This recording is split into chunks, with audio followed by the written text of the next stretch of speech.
FM RJ S24 শুনতে রহো। কথায় আছে, রাত 12টার পর যদি তোমার নাম ধরে কেউ একবার ডাকে, সাড়া দিতে নেই। সেই ডাক হয় নিশির। তার ডাকে যদি তুমি সাড়া দাও, বাইরে বেরিয়ে যাও, তাহলে সে তোমাকে নিয়ে যায় একটি অন্য দুনিয়ায়, যেখান থেকে আর ফিরে আসা সম্ভব নয়। আজ সেই নিয়ে একটি গল্প বলবো। গল্পের নাম নিশির ডাক।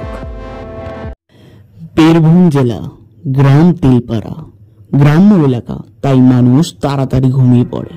খুব তাড়াতাড়ি গ্রামের এলাকা শুনশান হয়ে যায়। পুরো গ্রাম সেদিন নিস্তব্ধ ছিল। শুধু মাঝে মাঝে দূরের কুকুরদের ডাক শোনা যাচ্ছিল। হঠাৎ একটা আওয়াজ, চমকে উঠল অর্ক। তার ঘুম ভেঙে গেল। কেউ যেন তাকে ডাকছে। অর্ক, অর্ক, বাইরে আয়, বাইরে আয় বাবা। মায়ের মতোই গলা, কিন্তু মা তো পাশের ঘরে ঘুমাচ্ছে। অর্ক জানলা দিয়ে বাইরে তাকালো। চাঁদের আলোয় দেখতে পেল মাঠের মাঝখানে দাঁড়িয়ে আছে একজন। সাদা শাড়ি, লম্বা চুল, মুখ দেখা যাচ্ছে না, কিন্তু অদ্ভুত ভাবে হাত নাড়ছে সে। সেই হাত নাড়ানোর তালে তালে অর্কের মনেও এক আলাদা অজানা টান তৈরি হতে লাগলো। সেই টানে যেন সে বিভোর হয়ে গেল। সে দরজা খুলে বাইরে বেরিয়ে এলো।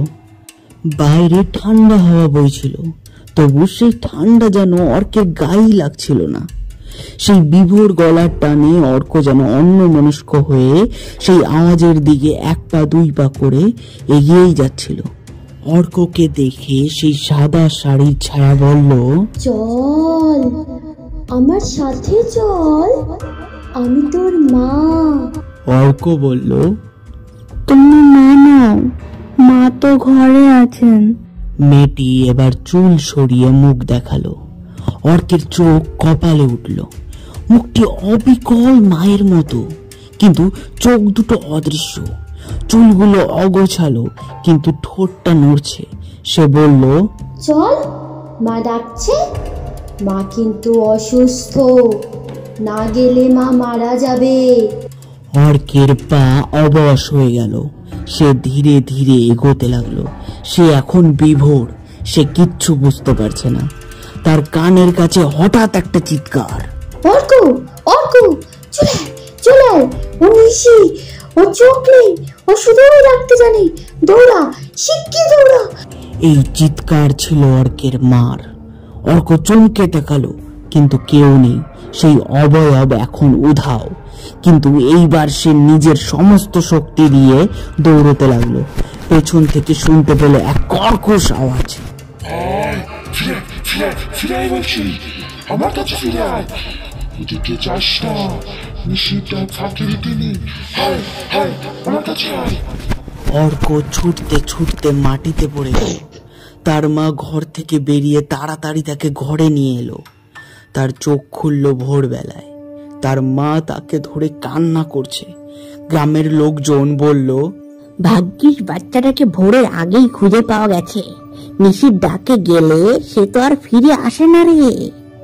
অর্ক এখন মাকে জড়িয়ে মায়ের বুকে মুখ লুকিয়ে তার মাকে বলছে, মা, কালো ফাঁপা মুখটা আমাকে এখনো ডাকছে। হ্যালো, আমি আপনাদের সত্য সুন্দর। আপনাদের যদি আমার ভিডিওটি ভালো লেগে থাকে তাহলে একটি লাইক দিয়ে যাবেন। আর হ্যাঁ, কমেন্ট করুন, আপনারা কি নিশির ডাক বিশ্বাস করেন? আপনাদের বন্ধু বান্ধবীদের সাথে যদি এমন ঘটনা ঘটে থাকে অবশ্যই শেয়ার করুন। ধন্যবাদ।